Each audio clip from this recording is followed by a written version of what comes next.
ইমান বড় দামি জিনিস। ইমানের মূল্যায়ন আমরা করি না। সাধারণত দুই কারণে মানুষ দামি জিনিসের মূল্যায়ন করে না। কয় কারণে? দুই কারণে। এক নাম্বার কারণ হলো, যদি সে সেই জিনিসটা বিনা পরিশ্রমে কষ্ট ছাড়া গ্রহণ করে পরিশ্রমহীনভাবে তার অর্জিত হয়, তাহলে সে দামি জিনিসের মূল্যায়ন করে না। কথা বলেন ঠিক কিনা? আর দুই নাম্বার হলো, সে যদি সেই দামি জিনিসের মূল্য না জানে, সেই দামি জিনিসের মূল্যটা সে যদি না বোঝে, তাহলে সে দামি জিনিসের কদর করে না। কথা বলেন ঠিক কিনা? আমরা তো মনে করি আমার বাবা ছিল মুসলমান, এই কারণে আমিও ইমানদার মুসলমান। দাদা ছিল মুসলমান, আমিও দাদার সূত্রে বাবার সূত্রে মুসলমান হইছি। ইমান আমার কাছে এমনি এমনি আসছে, এই জন্য ইমান আমার কাছে সস্তা মনে হয়। ঠিক কিনা? বন্ধু আমার, আপনি ইমান সম্পর্কে কখনো মূল্যায়ন করেন না, ইমান সম্পর্কে আপনি কখনো চিন্তা করেন না। আসলে ইমান বড় দামি, এত দামি জিনিস। আল্লাহ রব্বুল আলামিন বলতেছেন, এই দামি জিনিসের বিনিময়ে তো আমি আল্লাহ তাআলা তোমাদের জান্নাত রাখছি। কিন্তু বড় আফসোসের বিষয়, আমরা এই দামি জিনিসের মূল্যায়ন করি না, ফ্রি ফ্রি পাই এই জন্যে। ঠিক কিনা? অক্সিজেন মানে বাতাস, আমরা যে শ্বাস প্রশ্বাস নিতেছি এটা হলো নাম হলো অক্সিজেন। এই অক্সিজেনেরও কোনো মূল্য নাই। কিন্তু যখন হাসপাতালের মধ্যে অক্সিজেনের প্রয়োজন পড়ে, তখন বোঝা যায় অক্সিজেনের মূল্য কত। ঠিক কিনা? আপনার যদি আল্লাহ রাব্বুল আলামিন 5 মিনিটের জন্য অক্সিজেন বন্ধ করে দেয়, আপনি 5 মিনিটের জন্য শুধু আল্লাহ আপনার শ্বাস প্রশ্বাস অক্সিজেন বন্ধ করে দিল, আপনি তখন জীবিত থেকে লাশে পরিণত হয়ে যাবেন। ঠিক কিনা? আমরা এই অক্সিজেনের মূল্যায়ন করি না, ফ্রি ফ্রি ফাও ফাও পাই। কিন্তু আপনি মনে রাখবেন, ফ্রি ফ্রি ফাও ফাও যদিও আমরা পেয়েছি, কিন্তু অক্সিজেনের মূল্য অনেক বেশি, তার থেকেও বেশি বেশি মূল্য ইমানের। কথা বলেন ঠিক কিনা? ইমানের মূল্যায়ন আমরা করি না, বড় আফসোস। আল্লাহ রাব্বুল আলামিন পৃথিবীর জমিনের মধ্যে কত লক্ষ কোটি নিয়ামত দান করছেন। ও যত নিয়ামত দান করছেন, সব থেকে দামি নিয়ামত হলো ঈমান। জোরে বলেন ঠিক কিনা? আরো জোরে বলেন, সবচেয়ে দামি সম্পদের নাম কি? আরো জোরে বলতে হবে, দামি সম্পদের নাম কি?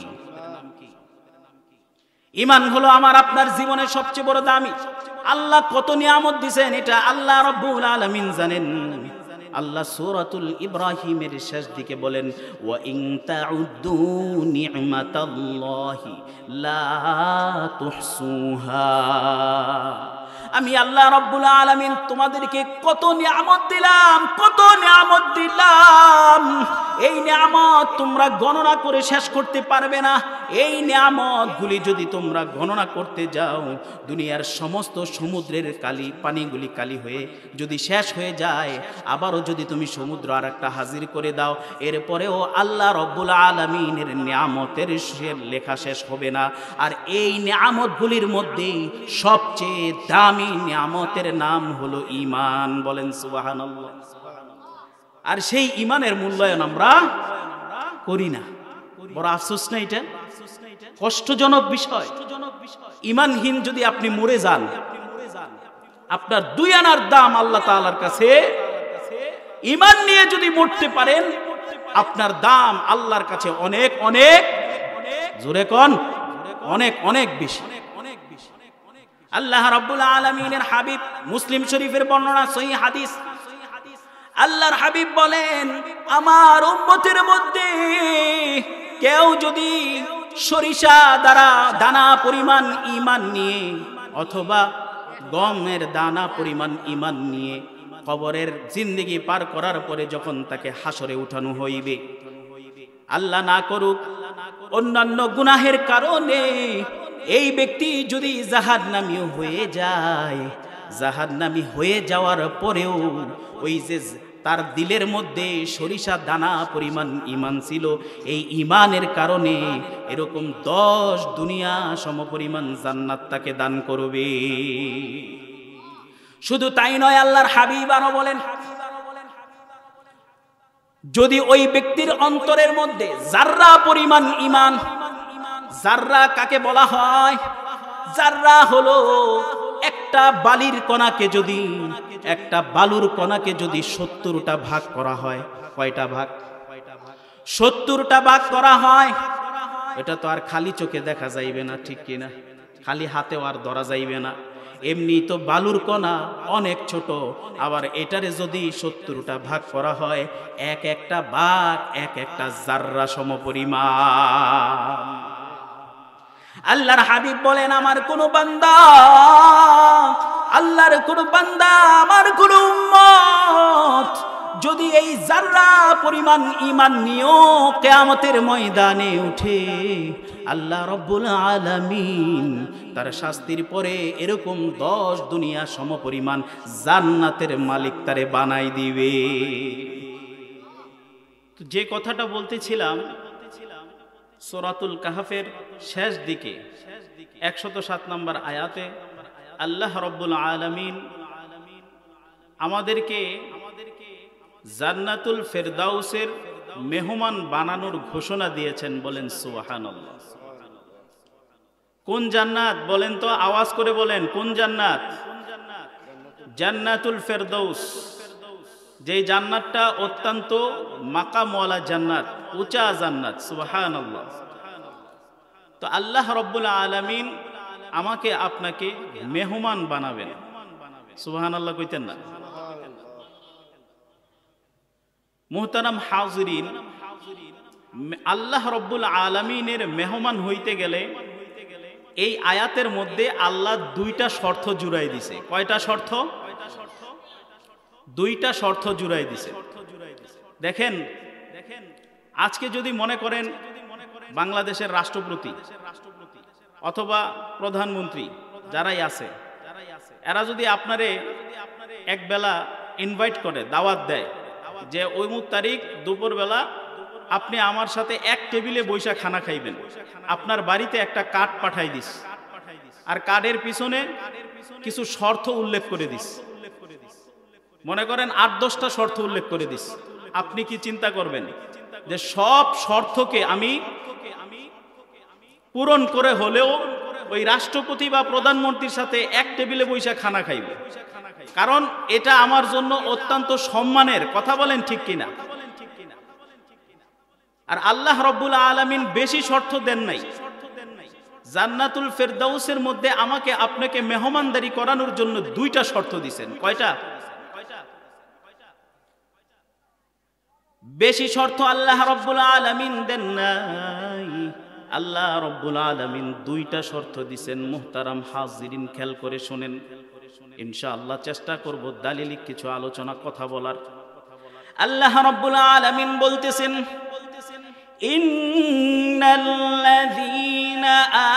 আমানু ওয়া আমিলুস সালিহাতি কানাত লাহুম জান্নাতুল ফিরদাউসি নুজুলা।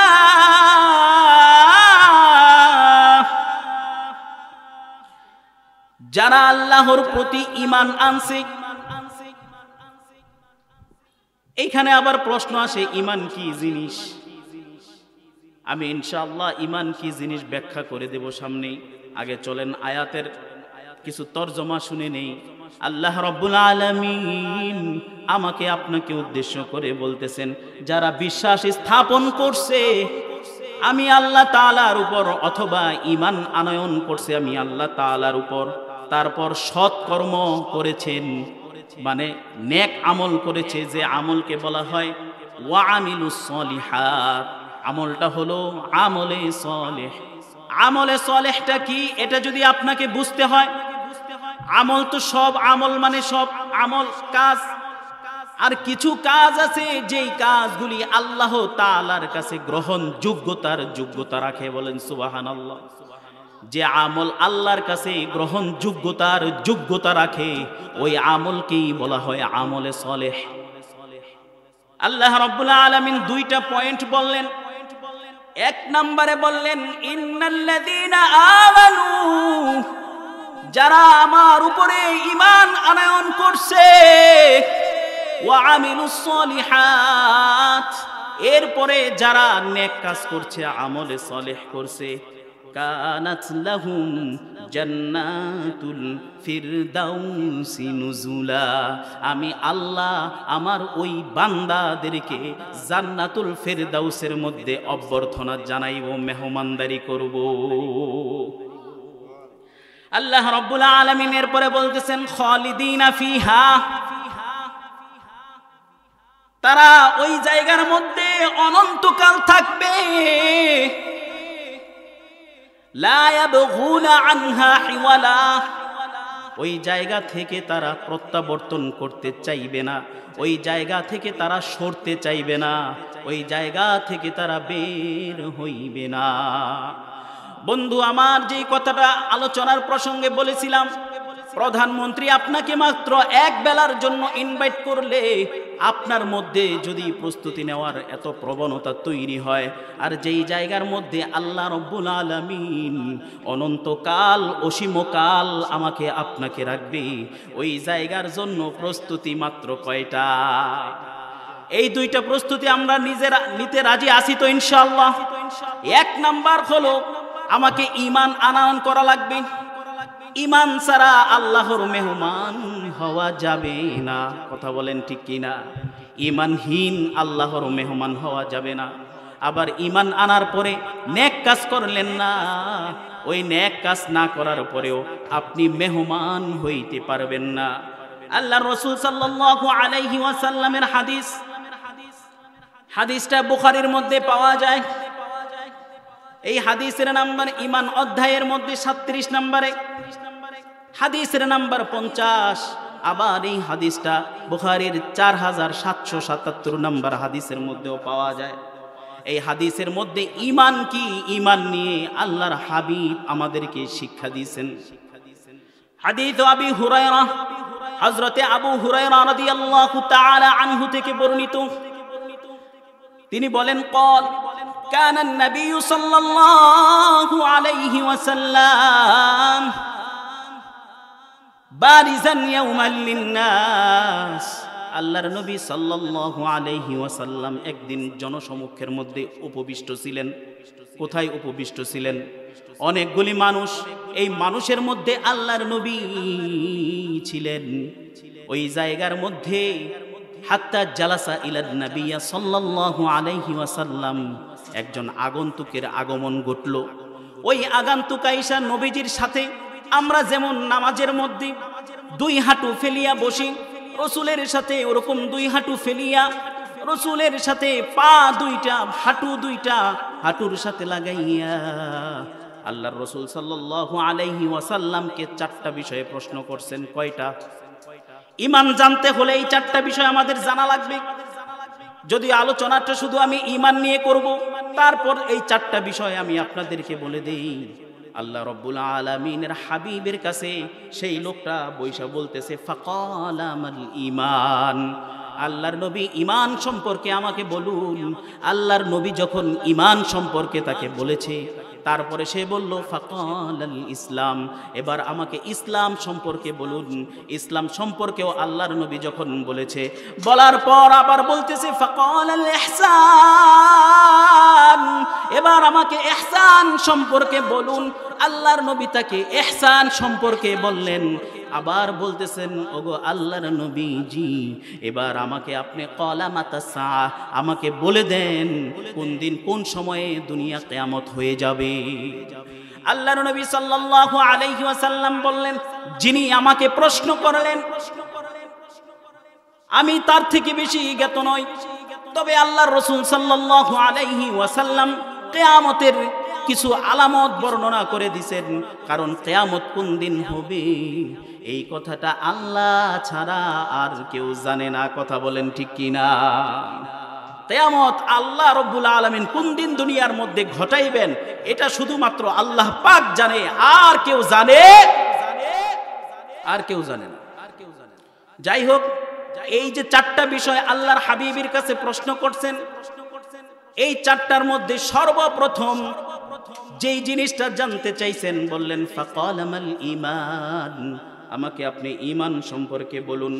আল্লাহর হাবিব সাল্লাল্লাহু আলাইহি ওয়াসাল্লাম বললেন ক্বালাল ঈমানু আন তুমিনা বিল্লাহ, ঈমান হলো তুমি আল্লাহ তাআলার প্রতি বিশ্বাস স্থাপন করবে।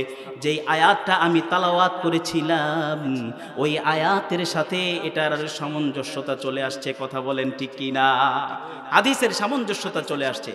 আল্লাহর নবী বলেন আল্লাহর নবী বললেন ক্বালাল ঈমানু আন তুমিনা বিল্লাহ, ঈমান হলো তুমি আল্লাহ তাআলার প্রতি বিশ্বাস স্থাপন করবে। এরপরে বললেন ওয়া মালাইকাতিহি, আল্লাহ তাআলার সমস্ত ফেরেশতাগণের প্রতি তুমি বিশ্বাস স্থাপন করবে। এরপরে বললেন ওয়া কুতুবিহি, আল্লাহ রাব্বুল আলামিন যে সমস্ত আসমানি কিতাবগুলি নাজিল করেছেন ওই সমস্ত আসমানি কিতাবগুলির প্রতি তোমার বিশ্বাস থাকা লাগবে। আপনারা বলেন তো আসমানি কিতাব কয়টা, জানা আছে কিনা? আসমানি কিতাব প্রসিদ্ধভাবে কয়টা? বড় বড় কিতাব হলো 4টা। কয়টা কিতাব? কোরআন, তাওরাত, জাবুর, ইনজিল। এরপরে আরো কিছু সাহিফা আল্লাহ রাব্বুল আলামিন বিভিন্ন নবীদের কাছে ওহির মাধ্যমে পাঠাইছেন, যেগুলোকে বলা হয় সহিফা। এই সহিফাগুলি হলো প্রায় 100-র মতো। তাহলে এই 104টা কিতাবের উপরে বিশ্বাস স্থাপন করার নাম হলো ঈমান। এরপরে আল্লাহর হাবিব বললেন ওয়া বিলিকাইহি, তুমি কিয়ামতের দিনের প্রতি বিশ্বাস রাখবে, আল্লাহ তাআলার সাথে তোমার সাক্ষাৎ হবে, এই জিনিসটার উপরে তোমার বিশ্বাস থাকা লাগবে। এরপরে আল্লাহ রাব্বুল আলামিন বলেন ওয়া রুসুলিহি, আল্লাহ রাব্বুল আলামিন যত নবী রাসূল দুনিয়ার জমিনের মধ্যে পাঠাইছেন, ও বন্ধু আমার, আপনারা জানি আল্লাহ রাব্বুল আলামিন প্রায় লক্ষাধিকের উপরে নবী রাসূল দুনিয়ার জমিনে পাঠাইছেন, কথা বলেন ঠিক কি না? কোরআনের মধ্যে 25 জন নবীর বর্ণনা পাওয়া যায়, কিন্তু হাদিসের মধ্যে দেখা যায় লক্ষাধিকের উপরে নবী রাসূল আল্লাহ রাব্বুল আলামিন দুনিয়ার জমিনে পাঠাইছেন। এই জিনিসটার, এই বিষয়টার প্রতিও আপনার বিশ্বাস স্থাপন করা লাগবে। এরপরে আল্লাহর নবী বলেন ওয়াতুমিনা বিল বাআসি, কিয়ামতের ময়দানে তোমাকে পুনরুত্থিত করা হবে, কবরের জিন্দেগি থেকে তোমাকে আবার পুনরুত্থিত করা হবে। এই বিষয়ের উপর তোমার ঈমান আনা লাগবে। এই বিষয়ের উপর যদি তুমি ঈমান আনো, এই কয়েকটা বিষয় যদি তুমি ঈমান আনো, তাহলে পরিপূর্ণরূপে তুমি ঈমানদার হইলা, পরিপূর্ণরূপে তুমি মুসলমান হইলা। এই জিনিসগুলি থেকে কোনো একটা জিনিসকে যদি তুমি অস্বীকার করো, না মানো, তাহলে শুনে রাখো তুমি আর আল্লাহ তাআলার মেহমান হইতে পারলা না। বলেন নাউজুবিল্লাহ। আর এই জিনিসগুলি মানার পর আল্লাহ রাব্বুল আলামিন যে বললেন ওয়া আমিলুস সলিহাত, ঈমান আনার পরে সে আমলে সলেহ করছে, আল্লাহ রাব্বুল আলামিন এই ঈমান এবং আমলে সলের বদলতে জান্নাতুল ফিরদাউসের মধ্যে তাকে জান্নাতের মেহমান বানাই দিবে। তাহলে ওই জান্নাতের মেহমান আমাদের হইতে মন চায় কি চায় না? বলেন বন্ধু, ঈমান কিন্তু বড় দামি জিনিস, কিন্তু ঈমানের মূল্যায়ন আমরা করি না, কথা বলেন ঠিক কিনা? ঈমান বড় দামি জিনিস, ঈমানের মূল্যায়ন আমরা করি না। সাধারণত 2 কারণে মানুষ দামি জিনিসের মূল্যায়ন করে না। কয় কারণে? 2 কারণে। 1 নাম্বার কারণ হলো যদি সেই জিনিসটা বিনা পরিশ্রমে, কষ্ট ছাড়া গ্রহণ করে পরিশ্রমহীনভাবে তার অর্জিত হয়, তাহলে সে দামি জিনিসের মূল্যায়ন করে না, কথা বলেন ঠিক কিনা? আর 2 নাম্বার হলো সে যদি সেই দামি জিনিসের মূল্য না জানে, সেই দামি জিনিসের মূল্যটা সে যদি না বোঝে, তাহলে সে দামি জিনিসের কদর করে না, কথা বলেন ঠিক কিনা? আমরা তো মনে করি আমার বাবা ছিল মুসলমান, এই কারণে আমিও ঈমানদার মুসলমান। দাদা ছিল মুসলমান, আমিও দাদার সূত্রে বাবার সূত্রে মুসলমান হইছি। ঈমান আমার কাছে এমনি এমনি আসছে, এই জন্য ঈমান আমার কাছে সস্তা মনে হয়, ঠিক কিনা?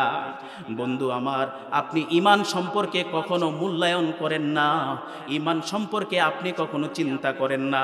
আসলে ঈমান বড় দামি, এত দামি জিনিস আল্লাহ রব্বুল আলামিন বলতেছেন, এই দামি জিনিসের বিনিময়ে তো আমি আল্লাহ তাআলা তোমাদের জান্নাত রাখছি। কিন্তু বড় আফসোসের বিষয়, আমরা এই দামি জিনিসের মূল্যায়ন করি না, ফ্রি ফ্রি পাই এই জন্যে, ঠিক কিনা? অক্সিজেন মানে বাতাস, আমরা যে শ্বাস প্রশ্বাস নিতেছি এটা হলো নাম হলো অক্সিজেন। এই অক্সিজেনেরও কোনো মূল্য নাই, কিন্তু যখন হাসপাতালের মধ্যে অক্সিজেনের প্রয়োজন পড়ে তখন বোঝা যায় অক্সিজেনের মূল্য কত, ঠিক কিনা? আপনার যদি আল্লাহ রব্বুল আলামিন 5 মিনিটের জন্য অক্সিজেন বন্ধ করে দেয়, আপনি 5 মিনিটের জন্য শুধু আল্লাহ আপনার শ্বাস প্রশ্বাস অক্সিজেন বন্ধ করে দিল, আপনি তখন জীবিত থেকে লাশে পরিণত হয়ে যাবেন, ঠিক কিনা? আমরা এই অক্সিজেনের মূল্যায়ন করি না, ফ্রি ফ্রি ফাও ফাও পাই। কিন্তু আপনি মনে রাখবেন, ফ্রি ফ্রি ফাও ফাও যদিও আমরা পেয়েছি, কিন্তু অক্সিজেনের মূল্য অনেক বেশি, তার থেকেও বেশি বেশি মূল্য ঈমানের। কথা বলেন, ঠিক কিনা? ঈমানের মূল্যায়ন আমরা করি না, বড় আফসোস। আল্লাহ রব্বুল আলামিন পৃথিবীর জমিনের মধ্যে কত লক্ষ কোটি নিয়ামত দান করছেন, ও যত নিয়ামত দান করছেন সব থেকে দামি নিয়ামত হলো ঈমান। জোরে বলেন, ঠিক কিনা? আরো জোরে বলেন, সবচেয়ে দামি সম্পদের নাম কি? আরো জোরে বলতে হবে, দামি সম্পদের নাম কি? ঈমান হলো আমার আপনার জীবনের সবচেয়ে বড় দামি। আল্লাহ কত নিয়ামত দিয়েছেন এটা আল্লাহ রব্বুল আলামিন জানেন। আল্লাহ সূরাতুল ইব্রাহিমের শেষ দিকে বলেন, ওয়া ইন তাউদ্দু নি'মাতাল্লাহি লা তুহসুহা। আমি আল্লাহ রব্বুল আলামিন তোমাদেরকে কত নিয়ামত দিলাম, কত নিয়ামত দিলাম, এই নিয়ামত তোমরা গণনা করে শেষ করতে পারবে না। এই নিয়ামতগুলি যদি তোমরা গণনা করতে যাও, দুনিয়ার সমস্ত সমুদ্রের কালি পানিগুলি কালি হয়ে যদি শেষ হয়ে যায়, আবারও যদি তুমি সমুদ্র আর একটা হাজির করে দাও, এরপরেও আল্লাহ রব্বুল আলামিনের নিয়ামতের লেখা শেষ হবে না। আর এই নিয়ামতগুলির মধ্যে সবচেয়ে দামি নিয়ামতের নাম হলো ঈমান। বলেন সুবহানাল্লাহ। আর সেই ঈমানের মূল্যায়ন আমরা করি না, বড় আফসোস না? এটা কষ্টজনক বিষয়। ঈমানহীন যদি আপনি মরে যান, আপনার 2 আনার দাম আল্লাহ তাআলার কাছে। ঈমান নিয়ে যদি মরতে পারেন, আপনার দাম আল্লাহর কাছে অনেক অনেক, জোরে কোন, অনেক অনেক বেশি। আল্লাহ রাব্বুল আলামিনের হাবিব, মুসলিম শরীফের বর্ণনা সহিহ হাদিস, আল্লাহর হাবিব বলেন, আমার উম্মতের মধ্যে কেউ যদি সরিষা দ্বারা দানা পরিমাণ ঈমান নিয়ে অথবা গমের দানা পরিমাণ ঈমান নিয়ে কবরের জিন্দেগি পার করার পরে যখন তাকে হাসরে উঠানো হইবে, আল্লাহ না করুক অন্যান্য গুনাহের কারণে এই ব্যক্তি যদি জাহান্নামী হয়ে যায়, জাহান্নামী হয়ে যাওয়ার পরেও ওই যে তার দিলের মধ্যে সরিষা দানা পরিমাণ ঈমান ছিল, এই ঈমানের কারণে এরকম 10 দুনিয়া সমপরিমাণ জান্নাত তাকে দান করবে। শুধু তাই নয়, আল্লাহর হাবিব আরো বলেন, যদি ওই ব্যক্তির অন্তরের মধ্যে জাররা পরিমাণ ঈমান, জাররা কাকে বলা হয়? জাররা হলো একটা বালির কণাকে যদি, একটা বালুর কণাকে যদি 70টা ভাগ করা হয়, কয়টা ভাগ? 70টা ভাগ করা হয়। এটা তো আর খালি চোখে দেখা যাইবে না, ঠিক কিনা? খালি হাতেও আর ধরা যাইবে না। এমনি তো বালুর কণা অনেক ছোট, আবার এটারে যদি 70টা ভাগ করা হয়, এক একটা ভাগ এক একটা জাররা সমপরিমাণ। আল্লাহর হাবিব বলেন, আমার কোন বান্দা, আল্লাহর কোন বান্দা, আমার কোন উম্মত যদি এই জাররা যারা পরিমাণ ঈমান নিয়েও কিয়ামতের ময়দানে উঠে, আল্লাহ রাব্বুল আলামিন তার শাস্তির পরে এরকম 10 দুনিয়া সমপরিমাণ জান্নাতের মালিক তারে বানাই দিবে। ওই সময় তো বিজ্ঞানে তো আধুনিক ছিল না, মানুষ কইতো মোল্লারা কি বলে এগুলা, এই পৃথিবীর মতন বলে 10 পৃথিবী দিবে। অথচ আজকে বিজ্ঞান প্রমাণ করে এই পৃথিবী থেকে সূর্যের দূরত্ব হলো 9 কোটি 30 লক্ষ মাইল। কয় কোটি? 9 কোটি 30 লক্ষ মাইল। আর এই পৃথিবী থেকে সূর্যটা হলো প্রায় 13 লক্ষ গুণ বড়। কয় লক্ষ গুণ?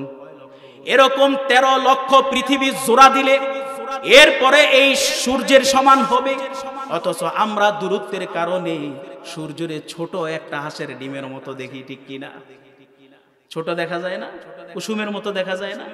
অথচ এই পৃথিবীর 13 লক্ষ পৃথিবী যদি একসাথে করা হয় তাহলে ওই সূর্যের সমান হবে। এগুলি তো আমার আপনার ব্রেনে ধরবে না, বিজ্ঞানীদের ব্রেনও ধরে না। কথা বলেন ঠিক কিনা? দিকে যায় তখন তারা বলে আমরা এখন আকাশের মধ্যে আসছি, আকাশ থেকেও যদি আরো একটু উপরে যায় তারপরেও তারা তখন বলে এবার মহাকাশে আসছি। মহাকাশ থেকেও যখন উপরে যায় তখন তারা বলে আমরা এখন শূন্যের মধ্যে আসছি, শূন্য থেকে আরো উপরে যায় তারপরে তারা বলে মহাশূন্যের মধ্যে আসি, ঠিক কিনা? মহাশূন্যের পরে আর কিছু তারা বলতে পারে? আর কিছু তারা বলতে পারে না। আমার আল্লাহ তাআলা বলেন মহাশূন্যের পরেও কত জায়গা আছে, এগুলা পৃথিবীর মানুষ কল্পনাও করতে পারে না। আল্লাহ রাব্বুল আলামিন বলেন আল্লাযী খালাকা সাবআ সামাওয়াতিন তিবাকা। আল্লাহ রাব্বুল আলামিন 7 স্তর বিশিষ্ট 7টা আসমান বানাইছেন। বলেন সুবহানাল্লাহ।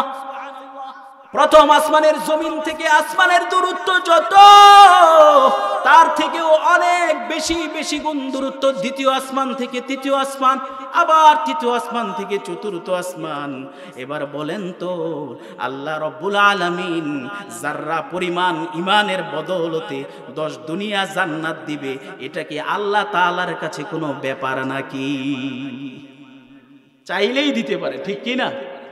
যাররা পরিমাণ ঈমান 10 দুনিয়া সমপরিমাণ জায়গা থেকেও উত্তম। বলেন সুবহানাল্লাহ।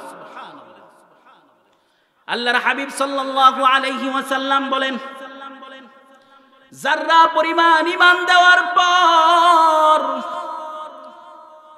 যদি কোনো বান্দা জান্নাতের মালিক হয়, ওই জান্নাতের নিয়ামতগুলি সম্পর্কে সে কল্পনাও করতে পারে না।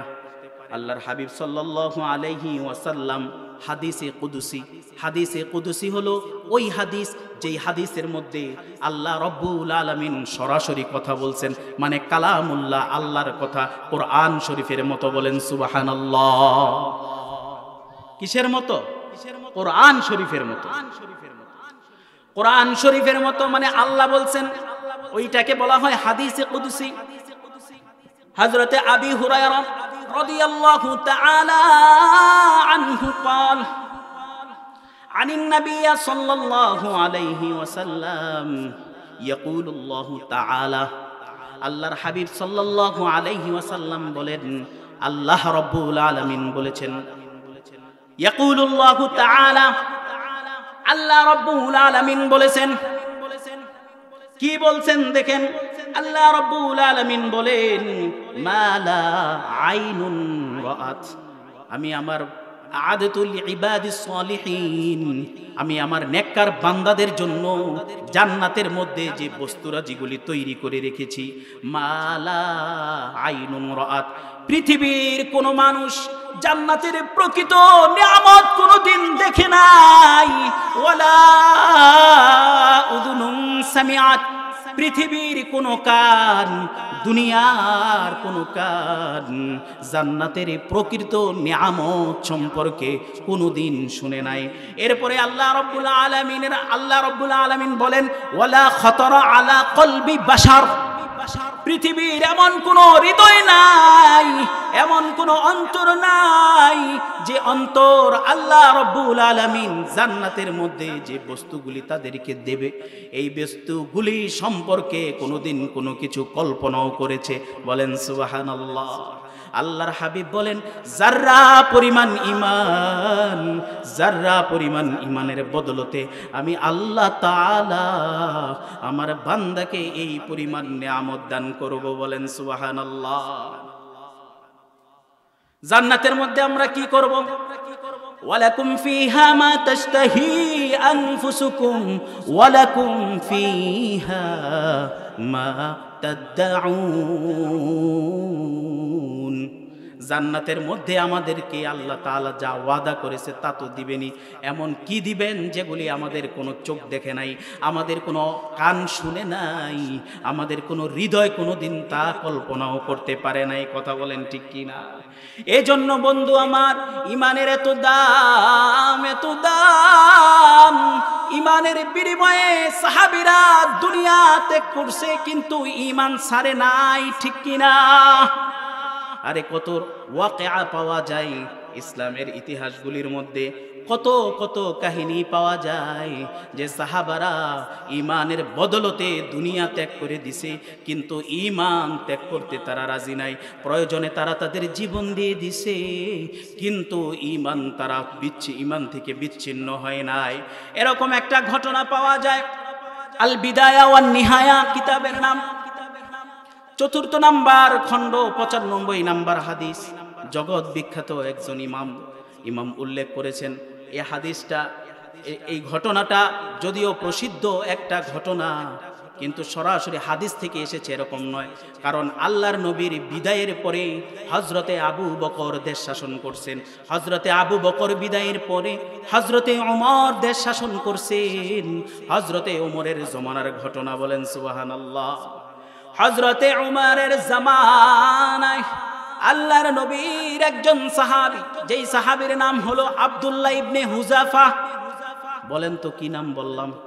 আব্দুল্লাহ ইবনে হুযাফা। আব্দুল্লাহ ইবনে হুযাফা ওই সময়ে রোমানদের সাথে, মানে পারস্যের সাথে মুসলমানদের সর্বপ্রথম একটা যুদ্ধ হয়। ওই যুদ্ধের মধ্যে হযরতে ওমর রাদিয়াল্লাহু তাআলা আনহু আব্দুল্লাহ ইবনে হুযাফার নেতৃত্বে মুসলমানদের একটা কাফেলা ওই পারস্য সম্রাটের দিকে অগ্রসর করে দিয়েছেন। অন্যদিকে পারস্যের সম্রাট, মানে রোমান সম্রাট, সে ঘোষণা দিয়ে দিছে, আমি শুনেছি মুসলমানদের ঈমান নাকি বড় মজবুত, বড় তাজা। আমি তোমাদেরকে আদেশ করলাম, যদি কোনো মুসলমানদের কাফেলা ধরতে পারো তাহলে তাদেরকে বন্দী করার পর আমার কাছে নিয়ে আসবে, আমার কাছে নিয়ে আসবে। খবরদার তাদেরকে তোমরা হত্যা করবে না। ঘটনাক্রমে হযরতে আব্দুল্লাহ ইবনে হুযাফা তার দলবল নিয়ে যেই জায়গার মধ্যে ছিল, রোমানদের শত্রুর সংখ্যা তার থেকেও কয়েক হাজার গুণ বেশি ছিল। কয়েক হাজার গুণ বেশি রোমান সংখ্যা, সৈন্যদের সংখ্যা। তারা হযরতে আব্দুল্লাহ ইবনে হুযাফার চতুর্দিক থেকে ঘেরাও করে তারপর তাদেরকে বন্দী করলেন। বন্দী করার পর ওই রোমান সম্রাটের কাছে খবর পাঠাইছেন, মুসলমানদের একটা দলকে আমরা ধরতে পারছি, আপনার হুকুম ছিল এই জন্য তাদেরকে মারি নাই, তাদেরকে জীবিত রাখছি। আপনি যদি অর্ডার করেন তাহলে আমরা মুসলমানদের এই দলটাকে আপনার কাছে পাঠাই দেব। মোহতারাম মুআজ্জাজ হাজিরিন, হযরতে আব্দুল্লাহ ইবনে হুযাফাকে যখন রোমান সম্রাটের কাছে নিয়ে যাওয়া হয়, রোমান সম্রাটের কাছে নিয়ে যাওয়ার পর রোমান সম্রাট হযরতে আব্দুল্লাহ ইবনে হুযাফাকে বলে, ও আব্দুল্লাহ ইবনে হুযাফা, তোমাকে দেখে আমার বড় মায়া লাগছে, তোমাকে দেখে আমার অন্তরের মধ্যে ভালোবাসা জন্মাইছে।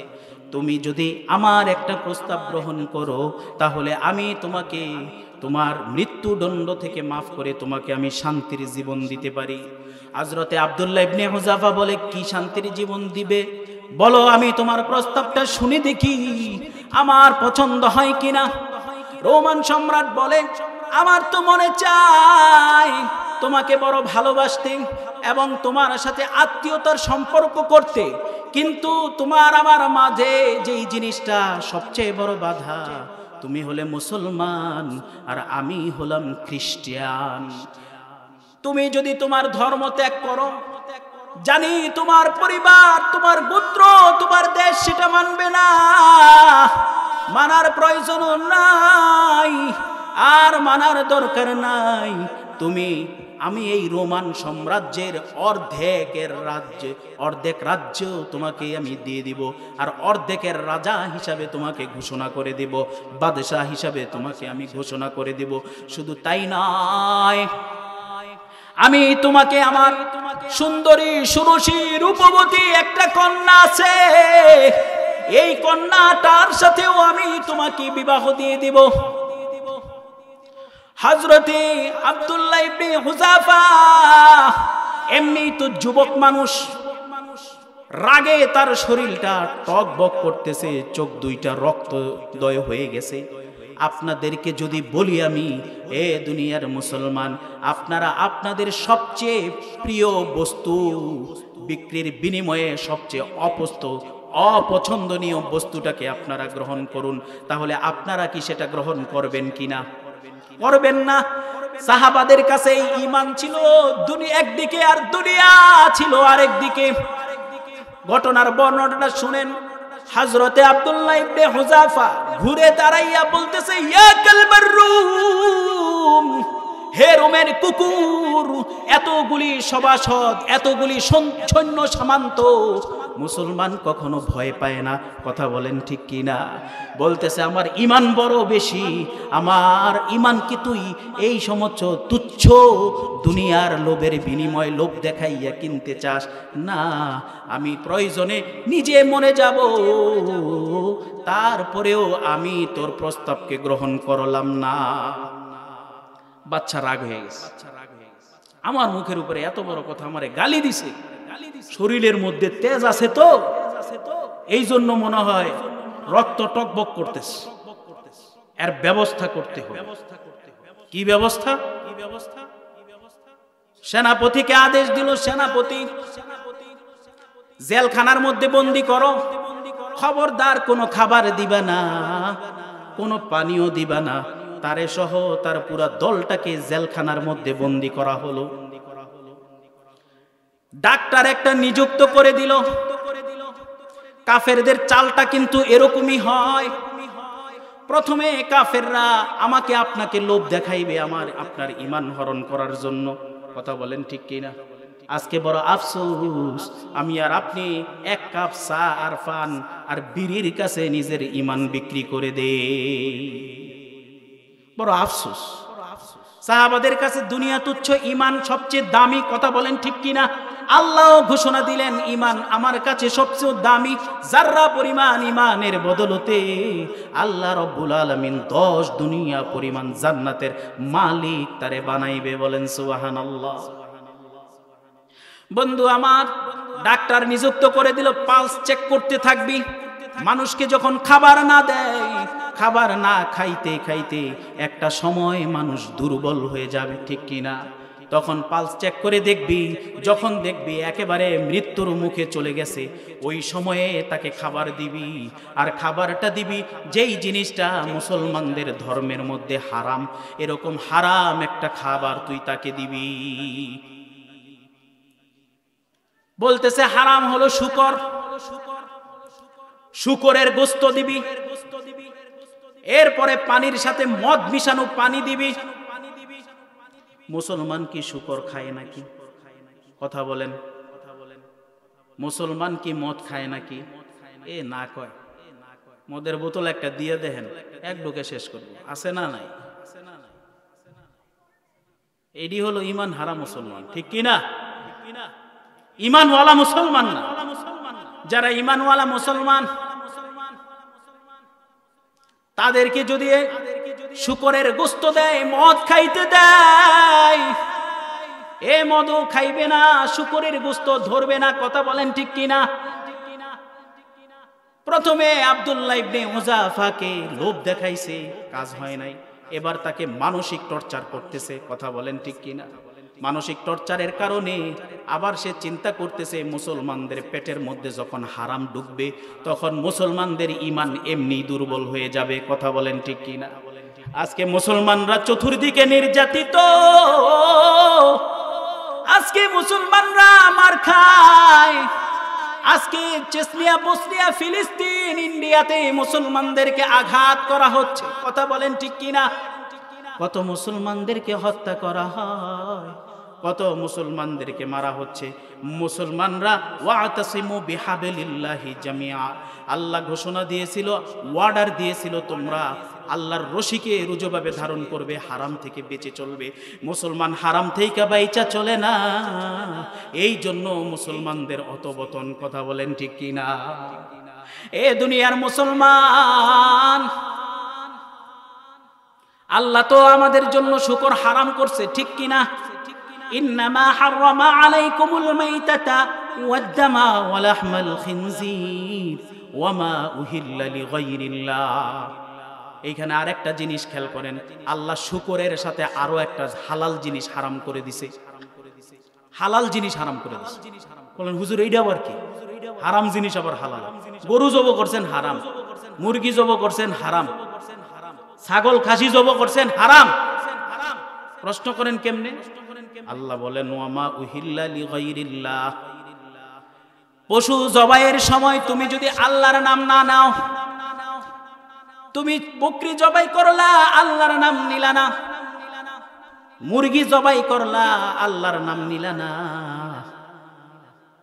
তুমি গরু জবাই করলা, ওট জবাই করলা, আল্লাহর নাম নিলা না, তাহলে সব ওই শুকরের মতো তোমার জন্য হারাম হয়ে গেল। বলেন নাউজুবিল্লাহ। এই জন্য আপনারা যারা দোকানে যাইয়া মুরগি কিনেন, একটা মাসালা খেয়াল করেন, মুরগি কিনেন না অনেকে, এই মুরগি যারা কিনেন জবাই যেই টাইমে করে, এই টাইমে আপনি নিজে দাঁড়াই থাইকে বিসমিল্লাহি আল্লাহু আকবার বলতে বলবেন। বিসমিল্লাহি আল্লাহু আকবার বলা ছাড়া যেন জবাই না করে। করলো আপনিও জানলেন না, হেও কইলো না, হারাম কিন্তু পেটের মধ্যে ঢুকে গেল, ফি বুতুনিহিম, এই পেটের মধ্যে হারাম ঢুকে গেল, আর আপনার আমল ঈমান নষ্ট হয়ে গেল। কথা বলেন ঠিক কিনা? এই জন্য এই বিষয়গুলি খেয়াল করবেন, মুসলমান হিসেবে খেয়াল করা দরকার আছে না নাই? তো চলেন যে ঘটনা বলতেছিলাম, হযরতে আব্দুল্লাহ ইবনে হুযাফা, আব্দুল্লাহ ইবনে হুযাফা 7 দিন কোনো খাবার দেয় নাই। না খাওয়ার কারণে হযরতে আব্দুল্লাহ ইবনে হুযাফা সহ তার সমস্ত সাথীগুলি প্রায় অর্ধমৃত, মরণাপন্ন হয়ে গেল। এমন সময় ডাক্তার পালস চেক কইরা দেখে মনে হয় আর বাঁচবে না। দৌড়াইয়া রাজার কাছে গেছে, রাজা ও বাদশাহ, এবার তারে খাবার দিতে হবে, খাবার যদি না দেন তাহলে সে আর বাঁচবে না। বলতেছে যেই কথা সেই কাজ, শুকরের গোশত পরিবেশন করো, মদ মিশানো পানি পরিবেশন করো। এ দুনিয়ার মানুষ, আপনি যখন মরণাপন্ন হয়ে যাবেন, আল্লাহ রাব্বুল আলামিন বলেন আযকুর ফি মাখমাসাতিন গায়রা মুতাজানিফিন লিইসমিন ফাইন্নাল্লাহা গফুরুর রহিম। মানুষ যখন মরণাপন্ন হয়ে যাবে, মৃত্যুর মুখোমুখি চলে যাবে, তার হালাল জীবন ধারণের জন্য হালাল কোনো বস্তু খাদ্য পাবে না। ওই সময়ের জন্য তার জন্য হারাম গ্রহণ করা জায়েজ। ফি মাখমাসাতিন গায়রা মুতাজানিফ, তার জন্য হারাম কিছুটা জীবন ধারণের জন্য, জীবন বাঁচানোর জন্য জায়েজ। কিন্তু এই জায়গার মধ্যে হযরতে আব্দুল্লাহ ইবনে হুযাফা চিন্তা করে, এই জায়গাটা তো হলো শুধু মাসালাটা জীবন বাঁচানোর জন্য নয়, আমার ঈমান বাঁচানোর জন্য। কথা বলেন ঠিক কিনা? আমি যদি না খায়া মরে যাই, না খায়া মরা গেলেও আমার এই মরণটা হবে আফজালুশ শাহাদা, শহীদের সর্ব উত্তম মরণ। বলেন সুবহানাল্লাহ। হযরতে আব্দুল্লাহ ইবনে হুযাফা ডাক্তারকে বলতেছে, আমার সামনে থেকে হারাম খাদ্যগুলি সরাও, আমার সামনে থেকে যদি হারাম খাদ্যগুলি না সরাও তাহলে আমি কিন্তু লাথি মেরে এই হারাম বস্তুগুলি দূরে সরাই দেব। মুসলমান মরে যাইতে পারে, হারাম গ্রহণ করতে পারে না। বাচ্চা বলে, কিরে ডাক্তার, তুই না বলছিলি মারা যাইতেছে, কিন্তু এই সময় তার মধ্যে এরকম তেজ কেমনে চলে আসছে? ডাক্তার বলে, বাচ্চা মান্দার, আমি তার পালস চেক করে এখনো তো বুঝতেছি সে প্রায় মৃত্যুর দিকে চলে যাচ্ছে, কিন্তু এরকম পাওয়ার তার মধ্যে কোত্থেকে আসলো জানে না। আল্লাহর নবী বলেন, মুসলমানদের সামনে যখন ইমানের প্রশ্ন আসে, মুসলমান মৃত্যুর মুখেও আল্লাহু আকবার ধ্বনি তুলতে পারে কি পারে না? আছে না নাই? আসুক না যত বাধা, যত জড় সাইক্লোন, রাসূলের পথে মোরা থাকবই, এ জীবন বাজি রেখে দিনের নিশান মোরা বাংলার আকাশে উড়াবই। মোরা কামানের মুখোমুখি দাঁড়িয়ে আল্লাহু আকবার ধ্বনি তুলবই। কথা বলেন ঠিক কিনা? আল্লাহু আকবার ধ্বনি মুসলমান মৃত্যুর মুখেও দিতে পারে, ঠিক কিনা?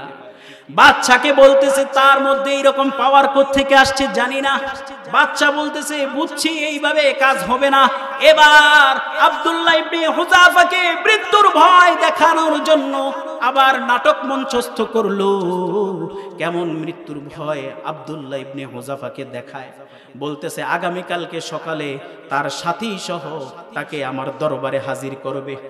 আমার দরবারে হাজির করার পরে উত্তপ্ত কড়াইয়ের মধ্যে কোন বর্ণনার মধ্যে পাওয়া যায় ফুটন্ত তেল, আবার কোন বর্ণনার মধ্যে পাওয়া যায় গরম পানি টকবক করতেছে। এরকম ফুটন্ত তেলের মধ্যে তার সাথীদেরকে তার চোখের সামনে ছেড়ে ফেলে মেরে ফেলবো, তখন দেখবো তার ইমানের হালত কেমন হয়। মোহতারাম মুআজ্জাজ হাজিরিন, বন্ধু আমার, যেই কথা সেই কাজ।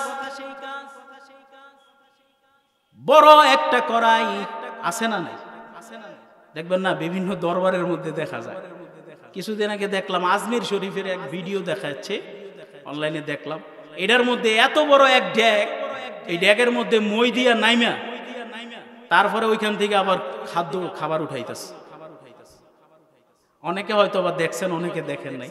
আমি দেখছি এত বিশাল এক ড্যাগ, ওই ড্যাগের মধ্যে একসাথে 2-4 জন 2-3 দিক দিয়া মই দিয়া নাইমা ওইখান থেকে খাবার উঠাই গেছে। তো মনে করেন ওরকম একটা বড় ড্যাগ বা কড়াই, উত্তপ্ত তেল জাল করা হচ্ছে। দেখেন সাহাবীরা কেমন ইমানের পরীক্ষা দিয়েছে। কারণ আমরা তো হলাম হযরতে ইব্রাহিম খলিলুল্লাহর সন্তান।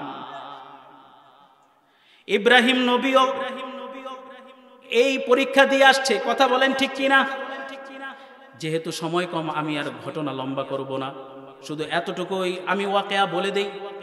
হযরত ইব্রাহিম নবীকে যখন নমরুদ আগুনের মধ্যে ফেলবে, আগুনের মধ্যে ফেলার সময় নমরুদ ইব্রাহিম নবীরে ডাক দেয়া কয়, ইব্রাহিম এখনো সময় আছে, তুমি তোমার সব কিছু ছাইরা আমার দলে চলে আসো। ইব্রাহিম নবী কয়, আমার আগুনে ফালা, তারপরেও আমি ধতর দলে আসবো না। ওই জায়গার ওই রকম একটা সিচুয়েশন, যেই জায়গার মধ্যে ইব্রাহিম নবীকে আগুনের মধ্যে ফালানো হয়, ওই জায়গার মধ্যেও আল্লাহ রব্বুল আলামিন হযরতে ইব্রাহিম নবীর পরীক্ষা নিছেন। কিসের পরীক্ষা নিছেন? ইমানের পরীক্ষা। কারণ ইমান বড় দামি, ইমান বড় মূল্যবান। হযরত ইব্রাহিম নবীকে যখন ফালায়, আসমান থেকে জিবরাইল নাজিল হয়। নাযালা জিবরাইল, জমিনের মধ্যে আয়েশা বলতেছে, ওগো নবী ইব্রাহিম, অল্প কিছুক্ষণের মধ্যে তো আপনাকে আগুনে ফেলে দেওয়া হবে, আর আপনি আগুনের মধ্যে পুড়ে যাইবেন, পুড়ে পুড়ে ছারখার হয়ে যাইবেন। এ আল্লাহর খলিল, আমি জিবরাইল আসছি আপনাকে সাহায্য করার জন্য। আমার কাছে সাহায্য চান, আমি আপনাকে সাহায্য করার জন্য তৈরি। ওগো আল্লাহর খলিল, জানেননি আল্লাহ রব্বুল আলামিন আমাকে 600 পাখা দিছে। একটা পাখা এত বড় করছে, একটা পাখার নিচে সমগ্র দুনিয়াটা ঢাকা পড়ে যায়। আমি আমার একটা পাখা ব্যবহার করব, শুধু একটা বাতাসের মতো একটা বাড়ি দিব হালকা করে, নমরুদের সমস্ত অগ্নিকুণ্ডগুলি ধূলিসাৎ হয়ে যাবে, ধুয়ে মুছে পানি হয়ে যাবে। আপনার সাহায্যের জন্য জিব্রাইল আমি চলে আসছি, আমার কাছে আপনি সাহায্য চান। আসলে সাহায্য চাইতে হবে কার কাছে বলেন তো? আরো জোরে কোন কার কাছে? আল্লাহর কাছে সাহায্য চাইতে হবে। আল্লাহর খলিল ইব্রাহিম নবী বলেন, আরে জিব্রাইল, তুমি আমাকে কি সাহায্য করবা? তুমি নিজেই তো আল্লাহ পাকের সাহায্য ছাড়া চলতে পারো না, তুমি আমাকে কি সাহায্য করবা? আমার মাওলা তো অন্ধ না, আমার মাওলা তো আমাকে দেখতেছে, আমার মাওলা তো আমাকে শুনতেছে। আমার মাওলা যদি চায় আমি আগুনের মধ্যে পড়ব, আমি তাতেও রাজি আছি।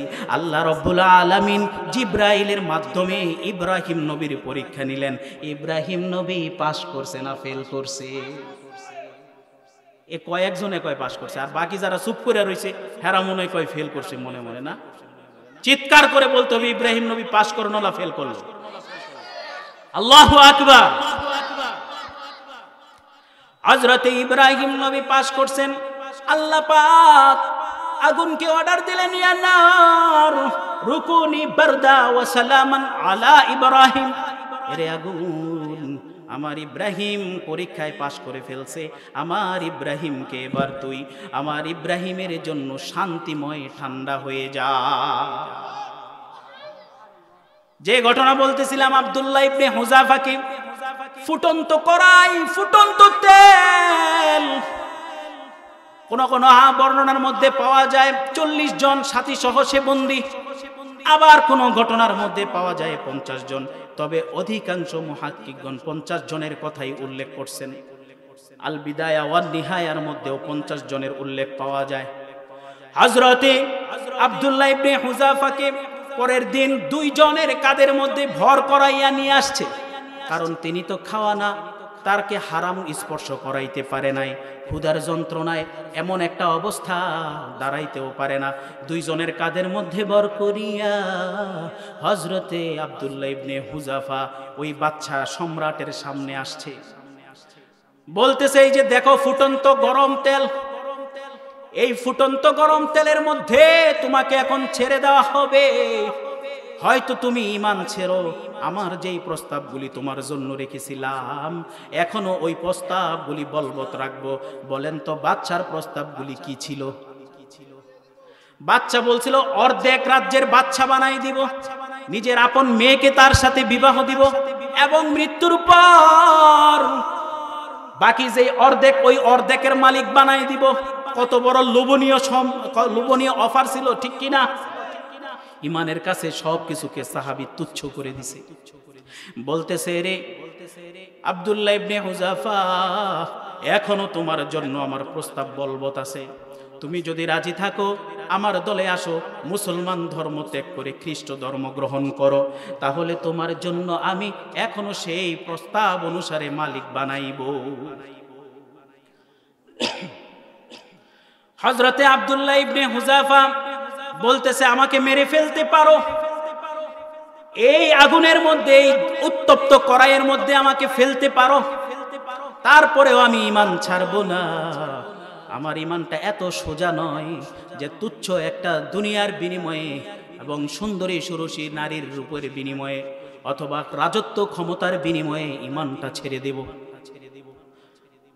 বলতেছে, এরে তো এইভাবেও গলানো যায় না, যা কয়েদখানা থেকে আর একটা বন্দি দইরা নিয়ে আয়। মুসলমান আর একটা বন্দি ধইরা নিয়ে আসছে।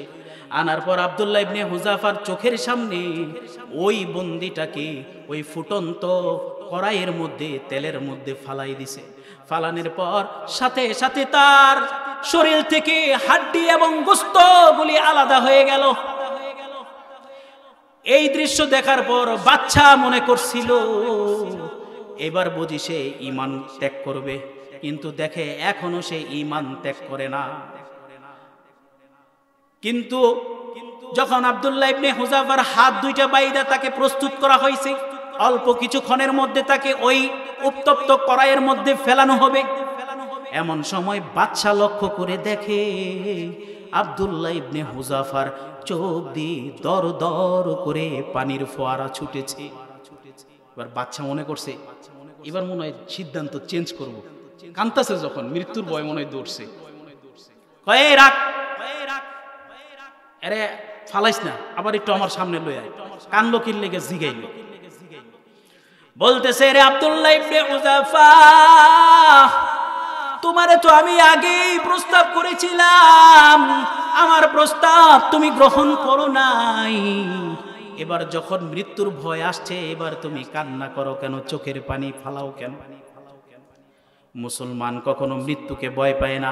আল্লাহর রাস্তায় যারা শহীদ হয়, জীবন দেয়, তারা কখনো কোনোদিন মৃত্যুকে ভয় পায় না। কথা বলেন ঠিক কিনা? এ মুসলমান তো মরার জন্যই তৈরি, ঠিক কিনা? ইসলামের স্বার্থে, ইসলামের জন্য, ইসলাম প্রতিষ্ঠার জন্য বহু সাহাবীদের কুরবানি আছে না নাই?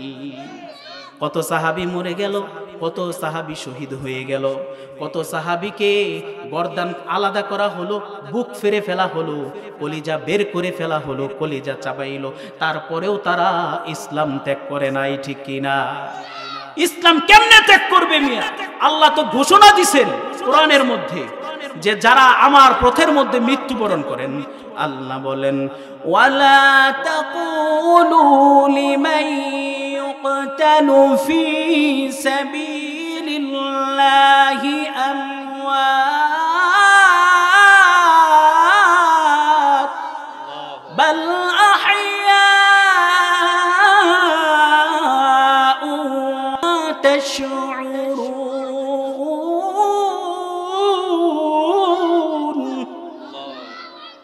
আল্লাহ ঘোষণা দিছে যারা আমার রাহে জীবন দেয়, যারা আমার রাস্তায় শহীদ হয়, মৃত্যুবরণ করে, তোমরা তাদেরকে মৃত বলো না, তোমরা তাদেরকে মরে গেছে এরকম চিন্তাও করো না, বরং আমি আল্লাহ তাআলার কাছে বাল আহইয়া ওয়ালাকিন লা তাশউরুন, বরং তারা আমি আল্লাহর কাছে জীবিত, কিন্তু তোমরা তা বুঝতে পারো না। শহীদদেরকে বলা হয়েছে, শহীদদেরকে উপাধি দেওয়া হয়েছে, তারা মৃত্যুবরণ করবে বিনা বিনা কষ্টে। বলেন সুবহানাল্লাহ। মৃত্যুর কষ্ট তাদের আসবে না, মৃত্যুর কষ্ট তাদের হবেও না। আল্লাহ রাব্বুল আলামিন দুনিয়ার জিন্দেগি থেকে তাদেরকে যখন উঠাইবেন, তারা তখন জান্নাতের সবুজ পাখি হয়ে যাবে। আর জান্নাতের সবুজ পাখি হওয়ার জন্য মৃত্যু দরকার, ঠিক কিনা? আল্লাহর সাথে ইমানদারের মুলাকাত হবে মৃত্যুর মাধ্যমে, ঠিক কিনা ভাই? একটা মানুষ সারা জীবন দেখবেন নামাজ পড়ছে, রোজা রাখছে, বৃদ্ধ বয়সে চলে গেছে, এরা যদি জিজ্ঞাসা করেন চাচা কি খবর, কেমন আছেন, বাঁচতে কি মন চায়, দেখবেন ওই মুরব্বীরা উত্তর দিবে না বাবা, দোয়া কইরো যেন ইমানের সাথে মরতে পারি। কথা বলেন ঠিক কিনা? এই উত্তর দিবে, কারণ ইমান তার কাছে সবচেয়ে দামি, ঠিক কিনা? আর আল্লাহ ঘোষণা দিয়ে দিলেন তার কোনো মৃত্যু নাই, সে জীবিত। যদিও তোমরা বুঝো লা তাশউরুন, যদিও তোমরা তা বুঝো না, আমার কাছে জীবিত, আমি তাদেরকে জান্নাতের পাখি বানাই।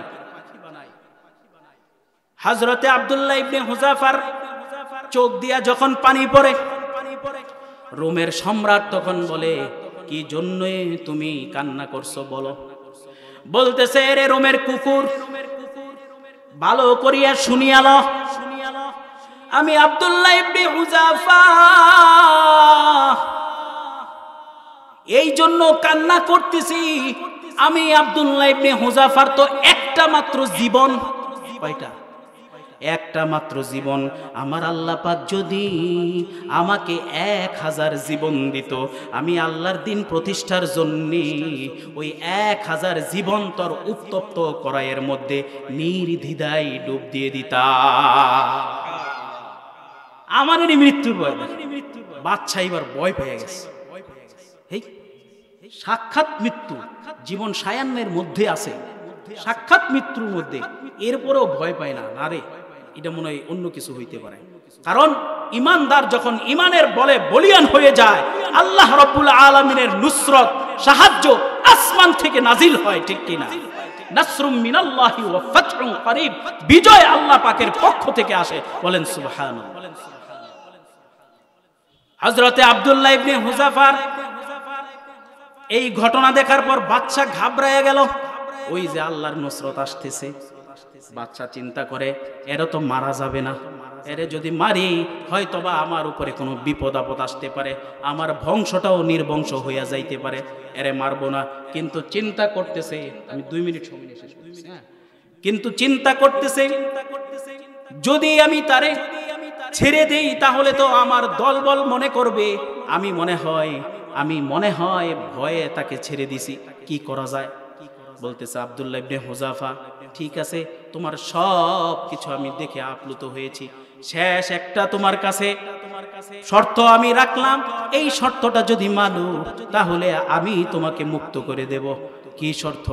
বলে আমার কপালের মধ্যে একটা চুমু দিবে, চুমু আমার কপালের মধ্যে যদি একটা চুমা দাও তাহলে আমি তোমাকে মুক্ত করে দেব। হযরতে আব্দুল্লাহ ইবনে হুযাফা চিন্তা করে দেখেন না, আমার জীবনের বিনিময়ে এই নাফরমানের কপালে চুমু দিতে পারি না। আব্দুল্লাহ ইবনে হুযাফা পাল্টা প্রশ্ন রাখলেন, তুমি যদি আমার সমস্ত সাথী যারা তোমার কাছে বন্দী তাদেরকে যদি তুমি মুক্ত করে দাও তাহলে তোমার কপালের মধ্যে একটা চুমু আমি দিতে পারি। বাচ্চা চিন্তা করে যেইটাই হোক এটা সাইরা দিমু, ভয় ঢুকে গেছে তো বাচ্চার ভিতরে। যাই হোক, একটা তো আন্ডারস্ট্যান্ডিং হয়েছে, ঠিক কিনা? চুমা দিতে তো সে রাজি হয়েছে, ঠিক আছে তোমার সব সাথীরে যত বন্দী আছে মুক্ত করে দেব। তখন হযরতে আব্দুল্লাহ ইবনে হুযাফা কি করছিলেন, নিজের যে শরীরের মধ্যে জামা ছিল এই জামাটা তার কপালের মধ্যে রেখে জামার উপরে চুমু দিছে, সরাসরি তার কপালে দেয় নাই। আর এই ঘটনাটা হযরত ওমরের কাছে যখন পৌঁছাইছে, হযরতে ওমর রাদিয়াল্লাহু তাআলা আনহু তাকে সম্ভাষণ করে খুশ আমদেদ জানায়া তারপরে তাকে ওই ফিরতি পথ থেকে গ্রহণ করে নিছে। বলেন সুবহানাল্লাহ। তো মুহতারাম হাজরিন, মুসলমানের ঈমান হইতে হইব এরকম মজবুত, আর যদিও না পারি ঈমানের হালতে আমার থাকতে হবে, যাররা পরিমাণ ঈমান নিয়ে যেন আমি আর আপনি কবরে যাইতে পারি সেই চেষ্টা করতে হবে।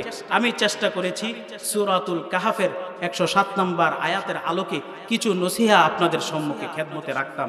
আশা করছি হয়তোবা কিছুটা হলেও আপনাদেরকে আমি বুঝাইতে পারছি। তো ইনশাআল্লাহ আল্লাহ আমাদের প্রত্যেককে এই আলোচনার উপরে সঠিক সমাজ দান করে, সঠিক বুঝ দান করে, দিনের পথে দিনের লাইনে একেবারে কামিয়াবিভাবে চলার তৌফিক দান করুক। সবাই বলে আমিন।